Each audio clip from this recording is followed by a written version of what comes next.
Hello, मैं हूँ शान और शान क्लासेस की यूट्यूब चैनल्स में आपका एक बार फिर स्वागत है। आज हम आपके लिए लेकर के आए हैं टैली प्राइम में ओपनिंग बैलेंस हम कैसे मेंशन करते हैं। तो यहाँ पर हमारे सामने एक क्वेश्चन है,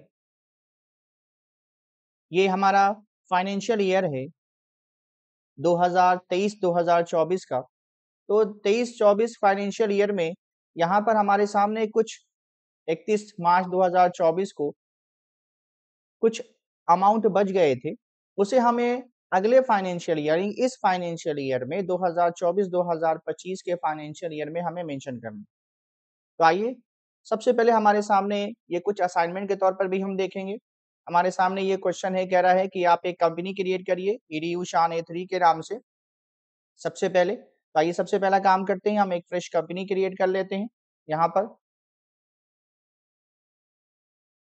सबसे पहले ईडीयू शान ए3 के नाम से हम एक कंपनी क्रिएट करेंगे और सारी डिटेल को फिल करते हुए यहाँ पर एंटर करते हुए इसको हम ऐसे ही एक्सेप्ट कर लेंगे।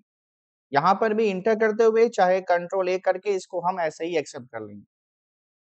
अब यहाँ पर हमारे सामने जो है ये कुछ लेज़र हैं और इसके कुछ ओपनिंग बैलेंस हैं। तो सबसे पहले लेज़र क्रिएट करने का तरीका हम जानते हैं कि हम सिंगल लेज़र भी क्रिएट कर सकते हैं और मल्टीपल लेज़र भी क्रिएट कर सकते हैं। तो हम एक-एक करके भी लेज़र बना सकते हैं, क्रिएट में जाकर के, यहाँ से लेज़र में जाकर के और यहाँ से नेम, अंडर और यहाँ पर ओपनिंग बैलेंस दिया हुआ है, यहाँ पर ओपनिंग बैलेंस मेंशन करके हम इसको एक-एक करके भी एक्सेप्ट कर सकते हैं। लेज़र तैयार करें और उसकी ओपनिंग बैलेंस को मेंशन करें, तो इसके लिए यहाँ से हम चार्ट ऑफ अकाउंट्स पर जाएँगे, यहाँ से लेज़र पर जाएँगे और अल्ट प्लस एच करेंगे। जैसे ही हम अल्ट के साथ एच बटन प्रेस करेंगे, यहाँ पे हमारे सामने मल्टी क्रिएट, मल्टी अल्टर के ऑप्शन आ जाएँगे। यहाँ से हम मल्टी अल्टर में चलेंगे, क्योंकि अगर हम क्रिएट में चलते हैं तो यहाँ पर इस क्वेश्चन में हमारे सामने कैश का और प्रॉफिट एंड लॉस का अमाउंट दिया हुआ है। इसको फिर हमें वापस आना पड़ेगा अल्टर में और वहाँ पर ओपनिंग बैलेंस में हमें कैश का और प्रॉफिट एंड लॉस का अमाउंट मेंशन करना पड़ेगा। तो ये काम डबल हमें ना करना पड़े, इसके लिए हम यहाँ से सीधे मल्टी अल्टर में चले जाएँगे। मल्टी अल्टर पे जाके हम जैसे ही एंटर करेंगे, यहाँ से हम ऑल आइटम्स पे चले जाएँगे। तो यहाँ पे हमारे सामने कैश का लेज़र पहले ही आ जाएगा। तो यहाँ पर हम जो कैश का अमाउंट है, डीआर साइड में दे कह रहा है कि ₹16,200 16,200 तो 16,200 डीआर साइड में हम मेंशन कर देंगे। फिर इसी तरह से प्रॉफिट एंड लॉस का जो अमाउंट है, तो प्रॉफिट एंड लॉस का अमाउंट कह रहा है कि 64,100 ₹64,100 डीआर साइड में। तो यहाँ पर ₹64,100 हम सीआर साइड में मेंशन कर देंगे। उसके बाद बाकी जो बचे हुए लेज़र हमारे हैं, अब आइए उन सारे बाकी बचे हुए लेज़र को हम रिकॉर्ड कर लेते हैं। तो सबसे पहले शेयर कैपिटल का लेज़र क्रिएट करेंगे, अंडर कैपिटल अकाउंट के और यहाँ पर सीआर साइड में 3,22,000 ₹3,22,000 सीआर साइड में है। ₹3,22,000 यहाँ पर सीआर साइड में हम मेंशन कर देंगे। फिर कह रहा है कि आप जनरल रिज़र्व का लेज़र क्रिएट करिए, तो यहाँ पर हम जनरल रिज़र्व का लेज़र क्रिएट कर सकते हैं। अंडर में हो जाएगा रिज़र्व एंड सरप्लस और यहाँ पर जनरल रिज़र्व का जो अंडर है, जो अमाउंट है वो ₹80,000 है। ₹80,000 सीआर साइड में है, तो ₹80,000 यहाँ पर सीआर साइड में हम मेंशन कर देंगे। फिर अगला जो है वो लेज़र है व्हीकल के नाम का। हम व्हीकल के नाम का लेज़र क्रिएट करेंगे यहाँ पर।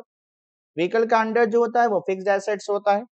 यहाँ पर व्हीकल का अमाउंट जो है डीआर साइड में 90,500 ₹90,500 यहाँ पर हम मेंशन कर देंगे डीआर साइड में।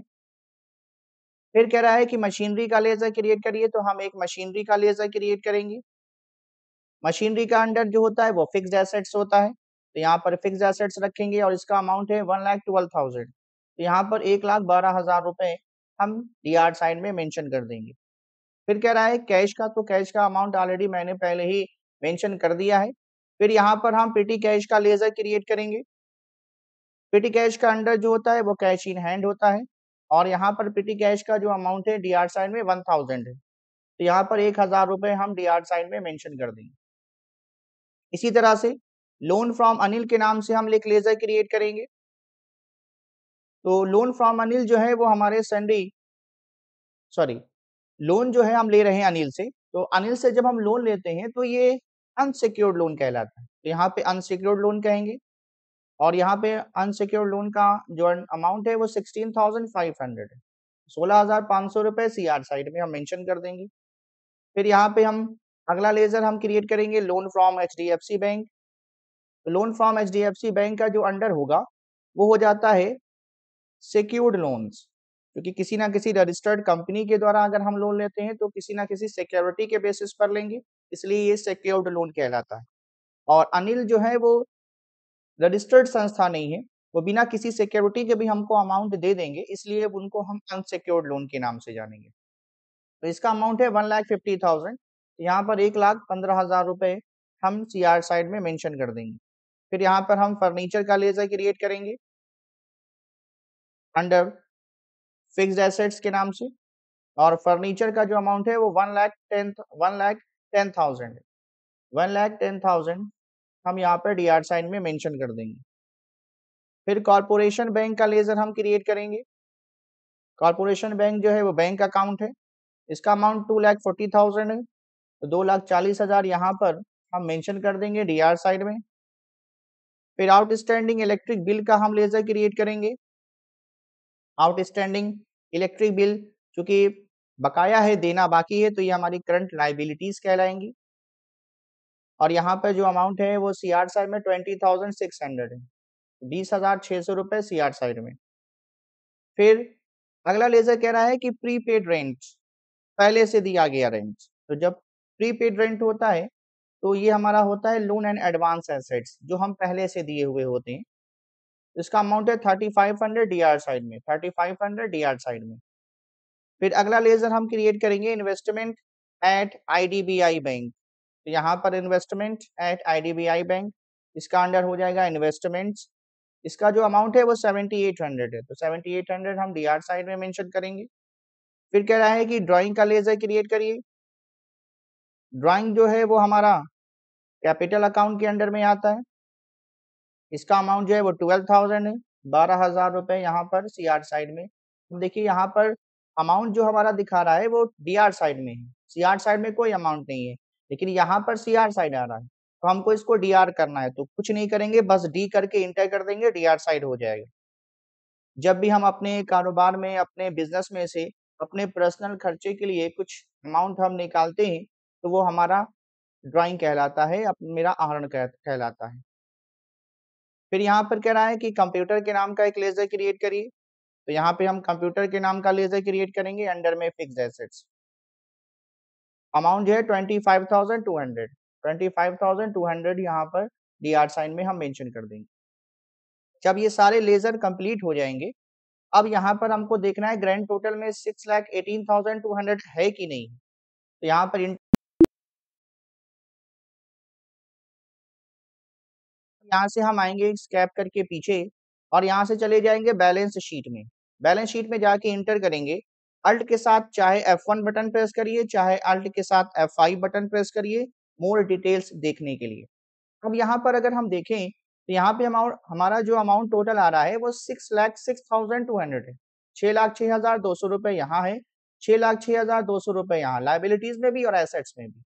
तो यहाँ पर हमने ड्राइंग के रूप में 12,000 निकाल लिया था, इसलिए माइनस में दिखा रहा है। अब आ जाइए ट्रायल बैलेंस देखते हैं। तो यहाँ से डिस्प्ले में जाएंगे और ट्रायल बैलेंस पे आएंगे, यहाँ पर भी अल्ट के साथ F1 बटन प्रेस करेंगे तो यहाँ पर दिखा रहा है कि हमारा जो टोटल अमाउंट है वो 6,18,200 रुपए यहाँ पर भी है और 6,18,200 रुपए यहाँ पर भी हमको दिखाई दे रहा है। तो यहाँ अब आ जाइए, अब यहाँ पे नेक्स्ट क्वेश्चन हमारा कह रहा है कि now create another ledger as provision for depreciation. कह रहा है एक लेजर बनाइए प्रोविजन फॉर डेप्रिसिएशन के नाम का और उसका ओपनिंग बैलेंस चढ़ाइए 9,500। अब आ जाइए, तो लेजर हम चाहे मल्टीपल में जाके तैयार करें या हम सिंगल में भी जा सकते हैं, यहाँ से भी हम जा सकते हैं क्रिएट में भी, यहाँ से लेजर में भी, और यहाँ से प्रोविजन फॉर डेप्रिसिएशन का अंडर जो होगा वो प्रोविजंस होगा। और यहाँ पर इसका जो ओपनिंग बैलेंस है वो 9,500 है। तो देखिए अभी यहाँ पर अमाउंट इक्वल है, लेकिन जैसे हम 9,500 लिख करके इंटर करेंगे यहाँ पे हमारा अमाउंट जो है वो मिसमैच हो जाएगा, 9,500 का डिफरेंस आ जाएगा।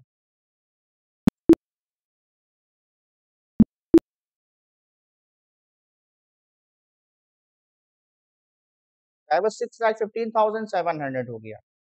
इसी तरह से जब हम ट्रायल बैलेंस में जाएंगे, अल्ट प्लस F1 करेंगे, तो यहाँ पर भी हमारा अमाउंट जो है वो 6,18,000 से बढ़ करके 6,27,700 हो गया। तो अब यहाँ पर हमारा नेक्स्ट क्वेश्चन कह रहा है कि change the ledger machinery as plant and machinery and furniture as furniture and fixture. कह रहा है कि आपने जो मशीनरी के नाम का लेजर बनाया है इसका नाम बदल करके प्लांट एंड मशीनरी कर दीजिए, और जो फर्नीचर के नाम से लेजर बनाया है इसका नाम बदल करके फर्नीचर एंड फिक्चर कर दीजिए। तो अब आ जाइए, लेजर का नाम चेंज करना हो तो अल्टर का इस्तेमाल करते हैं, तो आप यहाँ से अल्टर में भी जा सकते हैं, यहाँ से लेजर में भी जा सकते हैं, और यहाँ से फर्नीचर का इंटर करके यहाँ से इसका नाम यहाँ से भी चेंज कर सकते हैं। यहाँ से भी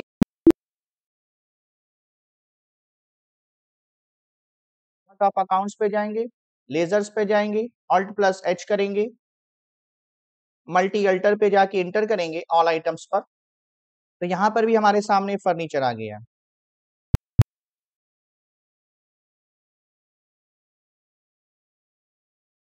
यहाँ पे फर्नीचर एंड पिक्चर कर दिया। फिर कह रहा है कि मशीनरी का जो लेजर है उसको प्लांट एंड मशीनरी कर दीजिए। अब आ जाइए, तो यहाँ पर हम मशीनरी का लेजर देखेंगे, तो इसका नाम हमें बदल करके प्लांट एंड मशीनरी कर देना है। तो हम यहाँ से इसी को कॉपी कंट्रोल सी या कंट्रोल वी का भी इस्तेमाल हम कर लेंगे। तो यहाँ से हम प्लांट एंड मशीनरी का इस्तेमाल कर लेंगे, इसका नाम बदल करके मशीनरी का नाम हमने चेंज करके प्लांट एंड मशीनरी कर दिया। इंटर करते हुए चाहे कंट्रोल ए करके इसको एक्सेप्ट कर लेंगे। ठीक है, अब हमारा तीसरा क्वेश्चन भी सॉल्व हो चुका है। फिर कह रहा है, चौथा क्वेश्चन कह रहा है कि now delete the ledger provision for depreciation. कह रहा है जो आपने लेजर बनाया था प्रोविजन फॉर डेप्रिसिएशन का, उस लेजर को जाकर के डिलीट कर दीजिए। तो लेजर डिलीट करने का तरीका आपको सिंगल में भी मालूम है, यहाँ से सिंगल के अल्टर में जाएंगे, लेजर पर जाएंगे, और यहाँ से हम प्रोविजन फॉर डेप्रिसिएशन पे जाएंगे, अल्ट को डिलीट कर लेंगे। यहाँ से भी कर सकते हैं। और अगर हम नया जा चुका है, यहाँ से चार्ट ऑफ अकाउंट्स पर जाएंगे, यहाँ से लेजर पर जाएंगे, अब यहाँ पे अल्ट प्लस एच करने के बजाय कंट्रोल प्लस एच कर देंगे लेजर वाइज के लिए। जैसे ही लेजर वाइज पे इंटर करेंगे, अब यहाँ पे हमारे सामने जो है वो सारे के सारे बने हुए लेजर आ गए। अब यहाँ से हमको किसको डिलीट करना है? हमको डिलीट करना है प्रोविजन फॉर डेप्रिसिएशन को। प्रोविजन फॉर डेप्रिसिएशन को हम स्पेस बटन से सेलेक्ट करेंगे, अल्ट इंटर करेंगे, वैसे ये लेजर हमारा जो है वो डिलीट हो जाएगा। ठीक, अब आ जाइए, अब हमारा लेजर भी डिलीट हो चुका है। अब आ जाइए, लेजर डिलीट करने के बाद अब बैलेंस शीट चेक कर लेते हैं। अब बैलेंस शीट चेक करेंगे तो हमारा अमाउंट फिर वैसा ही हो गया, जो 9500 रुपए का डिफरेंस आ रहा था, अब वो अमाउंट हट गया है, तो हमारा अमाउंट फिर इक्वल हो चुका है। इसी तरह से अगर हम ट्रायल बैलेंस पर जाके चेक करेंगे, तो ट्रायल बैलेंस पर भी यहाँ पर भी हमारा अमाउंट जो 36,27,700 था, अब वो घट करके 6,18,200 हो चुका है। अब यहाँ पर अगला क्वेश्चन, लास्ट क्वेश्चन कह रहा है कि now change the opening balance of plant and machinery as 1,11,000 and investment as 8,800। कह रहा है कि जो आपने प्लांट एंड मशीनरी के नाम से लेजर बनाया था उसका अमाउंट जो 1,12,000 था उसको कम करके 1,11,000 कर दीजिए, और जो इन्वेस्टमेंट का आपने लेजर बनाया था उसका अमाउंट 7,800 डाला था, इसको बढ़ा करके 8,800 कर दीजिए। तो अब आ जाइए, यहाँ पर अमाउंट चेंज करने के लिए आप सिंगल के अल्टर में भी जा सकते हैं। यहाँ से अल्टर में गए, लेजर पर गए, और यहाँ से फर्नीचर वाले, यहाँ से हम आ गए इन्वेस्टमेंट एट आईडीबीआई बैंक में, तो यहाँ से इसका अमाउंट 78 से बढ़ा करके 88 करके इसको एक्सेप्ट कर सकते हैं। ऐसे पर लेजर पर alt plus H for multi alter के लिए, फिर यहाँ से ऑल आइटम्स। अब यहाँ पर हम आते हैं, तो यहाँ पर कह रहा है कि प्लांट एंड मशीनरी का अमाउंट 1,11,000 करना है। तो यहाँ पे हमारे सामने प्लांट एंड मशीनरी है, प्लांट एंड मशीनरी का अमाउंट जो 1,12,000 है, इसको कम करके 1,11,000 कर देंगे, और जो इन्वेस्टमेंट था हमारा, जहां पर इन्वेस्टमेंट का अमाउंट 7,800 था, इसको बढ़ा करके 8,800 कर देंगे। अब इंटर करते हुए या कंट्रोल ए करके इसको एक्सेप्ट कर लेंगे। अब जब हम जाके चेक करेंगे, कह रहा है कि लास्ट में जाके चेक करिए ट्रायल बैलेंस और बैलेंस शीट को। अब जब हम जा करके बैलेंस शीट चेक करेंगे, तो यहाँ पर भी हमारा अमाउंट इक्वल है, 6,06,200 रुपए, 6,06,200। और यहाँ पर जब हम ट्रायल बैलेंस या ट्रायल बैलेंस में जाएँगे, अल्ट प्लस F1 करेंगे, तो यहाँ पर भी हमारा अमाउंट जो है वो 6,18,200 रुपए है।